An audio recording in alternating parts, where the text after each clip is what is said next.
disisipkan salah satu pasal baru, pasal 228 huruf A, yang mengatur bahwa DPR dalam pasal 64 di situ ada satu asas atau satu prinsip yang setiap anak hukum pasti tahu. Apa itu? Bahwa pengawasan yang dilakukan oleh DPR terhadap mitra-mitranya itu juga sudah berjalan. Nah, namun kita tegaskan lagi bahwa dalam keadaan tertentu hasil fit and proper yang sudah dilakukan oleh DPR bisa kemudian dilakukan evaluasi secara berkala. Tatip DPR ada yang kontroversial juga nih dari parlemen kita nih, yaitu mereka baru-baru ini mengeluarkan aturan tatip yang harusnya buat internal, tapi ada yang kontroversial. Seperti apa tuh, Mas Dani? Oke, ya. Ini berawal dari revisi peraturan DPR nomor 1 tahun 2020 tentang tata tertib DPR, Bang. Oke. Nah, di situ disisipkan salah satu pasal baru, pasal 228 huruf A, yang mengatur bahwa DPR dalam rangka menjalankan tugas pengawasan dan menjaga kehormatan lembaga, dia diberi kewenangan untuk melakukan evaluasi secara berkala terhadap pimpinan-pimpinan lembaga negara yang proses seleksinya berasal dari DPR gitu. Nah, masih di norma yang sama disebutkan bahwa evaluasi berkala ini dilakukan bersifat mengikat dan kemudian bisa ditindaklanjuti berdasarkan peraturan perundang-undangan yang ada. Itu yang kemudian menimbulkan diskusi di ruang publik. Ya. Terlihat bahwa DPR sepertinya penetrasinya terlalu jauh tuh. Itu jadi kontroversi, makanya kita bahas ya. Benar. Nah, ini kan kemudian dinilai sebagai melebihi kewenangan DPR itu sendiri karena produknya tatip. Betul. Itulah kemudian jadi poin-poin kontroversi, poin kritik publik kepada DPR ya, Mas Dani ya. Ya, betul. Tatip itu idealnya seperti apa? Ya. Pertama kalau kita mau melihat tatip itu kan keberlakuannya internal. Oke, ke dalam sebenarnya ya. Benar, dia menjadi alat bagi DPR untuk melaksanakan tugas-tugas di lingkup pengawasan, di lingkup membuat peraturan, membuat undang-undang, kemudian di lingkup penyusunan anggaran bersama pemerintah. Tapi kemudian ketika tatip itu ternyata berdampak kepada penataan kelembagaan negara yang berada di luar DPR, tatip ini menjadi problematik. Apalagi di sisi yang lain, misalnya pengangkatan pejabat-pejabat lembaga negara tadi itu diangkat oleh presiden lewat kepres. Produknya eksekutif. Betul, produk eksekutif. Pertanyaan mendasarnya adalah apakah tatip tersebut bisa menganulir kepres yang merupakan keputusan dari lembaga presiden yang merupakan cabang kekuasaan negara yang berbeda dengan DPR. Itu satu, Bang. Kemudian itu kontroversi di situ ya? Ya, itu kontroversi pertama. Kemudian kedua, terkait pengawasan DPR yang dimaksudkan oleh pasal ini, kita perlu membedakan lah mana tahap seleksi dan mana tahap pengawasan pasca terbentuknya pimpinan kelembagaan negara. DPR di 228A ayat 1 itu bermaksud bahwa pimpinan lembaga negara yang diseleksi oleh DPR, kan begitu. Betul. Harusnya ketika tahap seleksi itu selesai, tugas pengawasan DPR dalam mekanisme seleksi itu sudah rampung. Sudah selesai di situ. Benar, ya. Karena ketika pimpinan lembaga negara itu sudah diangkat oleh presiden lewat kepres, ada mekanisme lain kalau DPR mau melakukan tugas-tugas pengawasan, yaitu rapat komisi bersama mitra komisi. Artinya pimpinan lembaga ini ketika dalam menjalankan tugas-tugas yang diberikan oleh undang-undang ternyata kemudian menimbulkan persoalan, DPR tinggal panggil aja tuh di rapat komisi. Di situ DPR bisa melakukan evaluasi, bisa memberikan masukan, bahkan kritikan yang tegas. Jadi ujung dari proses itu adalah perbaikan kelembagaan, bukan penggantian pimpinan lembaga gitu. Karena pada dasarnya penggantian pimpinan lembaga itu diatur sebenarnya dalam undang-undang masing-masing.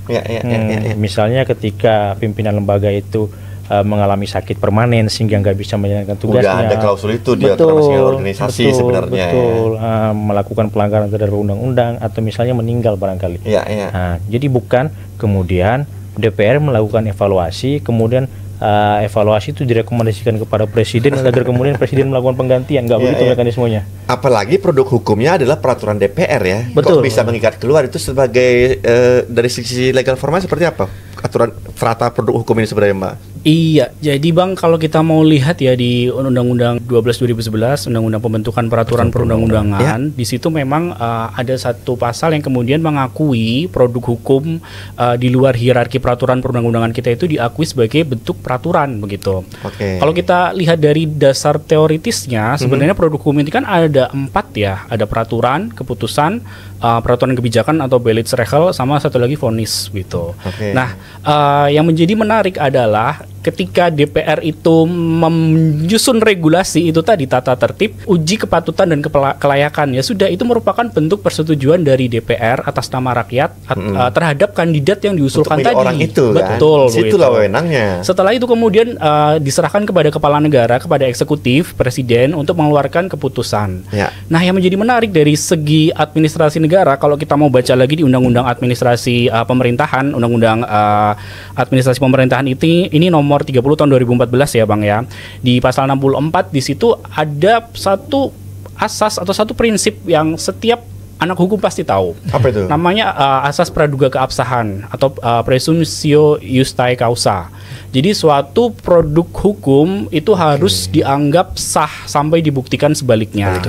Jadi kalau ada kemudian presiden menerbitkan keputusan presiden tentang pengangkatan pejabat negara tertentu begitu, itu harus dianggap benar sampai kemudian, nah di Undang-Undang Administrasi Pemerintahan itu mengatur caranya buat pembatalan.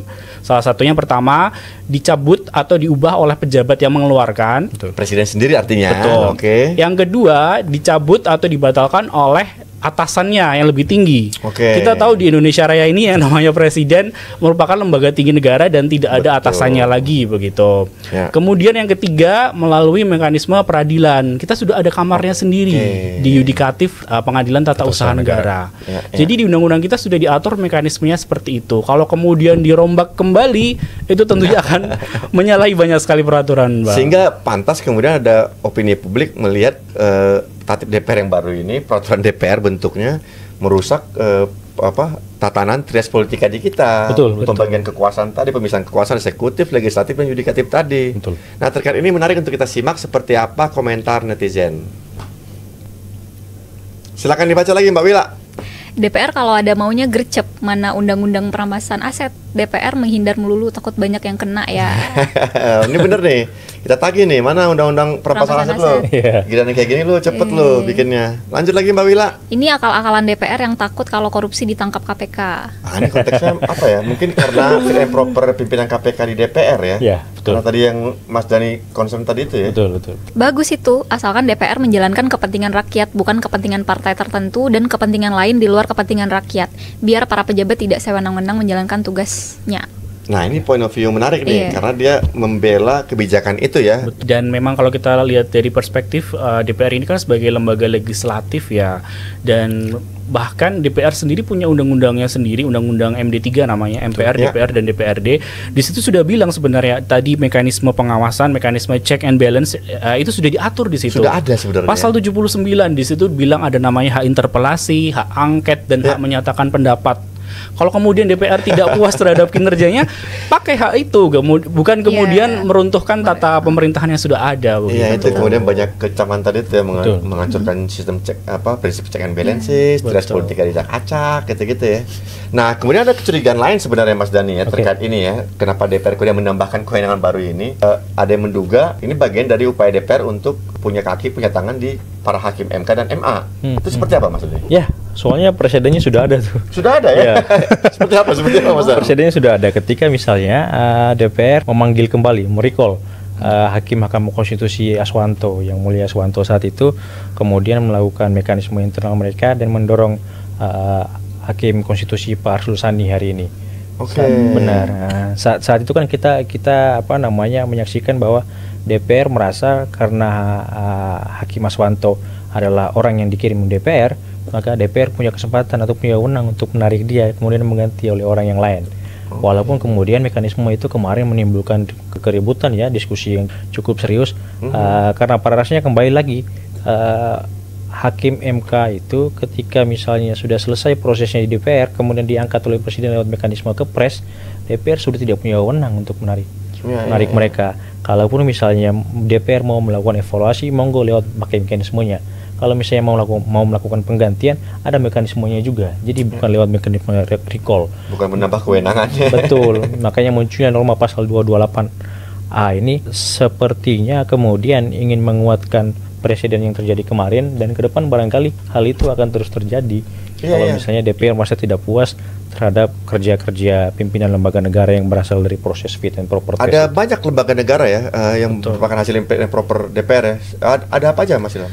Ini ada banyak sekali, kalau tidak salah ada lebih dari 10 ya, sekitar 13 sampai 14, dan memang setiap di undang-undang organiknya itu diatur bahwa pemilihan katakanlah kepala atau pimpinannya itu harus melalui mekanisme uji kelayakan dan kepatutan di DPR gitu. Prosesnya. Ya, kalau kita lihat ada apa saja sih, salah satunya ada banyak sekali, ada semacam KPK, kemudian Polri, kemudian Badan Intelijen Negara, Bank Indonesia, Komisioner OJK, KPU, Mahkamah Agung, Bawaslu, TNI, BPK, Komnas HAM, Komnas Perempuan. Ya, kemudian ada juga lembaga penyiaran publik semacam TVRI, RRI, itu juga harus melalui fit and proper test di DPR. Kemudian ada juga KPAI dan LPSK.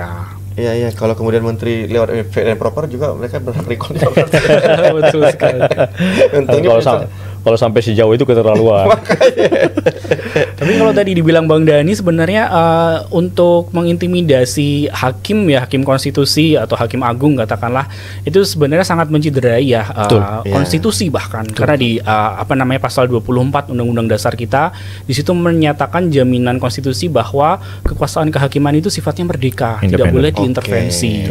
Makanya kemudian kalau kemudian ada mekanisme seperti ini akan menciderai prinsip kebebasan kekuasaan kehakiman. Bahwa mereka dipilih melalui proses itu, tapi setelah mereka lu tetapkan sebagai hakim apapun itu, lu kasih ke mereka kebebasan tadi itu ya, menjalankan profesi mereka tadi itu. Mas Ilham, kata-kata hari ini. Kata-kata hari ini. Daripada merusak sistem tata negara, lebih baik perbaiki diri sendiri. Jadi itu kuantitatif tadi ya. Iya betul. Daripada kemudian membuat kisruh di masyarakat dan yang menyusun tata tertib yang multitafsir. Sebenarnya PR DPR ini kan masih cukup banyak ya. Tadi kalau kita kaitkan dengan topik kita tadi, masih harus meninjau kembali undang-undang advokat karena sudah lebih dari 1 dekade. Rampasan aset. Betul. Banyak lebih prioritas lah sebenarnya ya. Terus kemudian salah satunya tadi untuk pemulangan narapidana yang belum ada aturan atau undang-undangnya sama sekali, itu bisa dibahas dengan pemerintah begitu.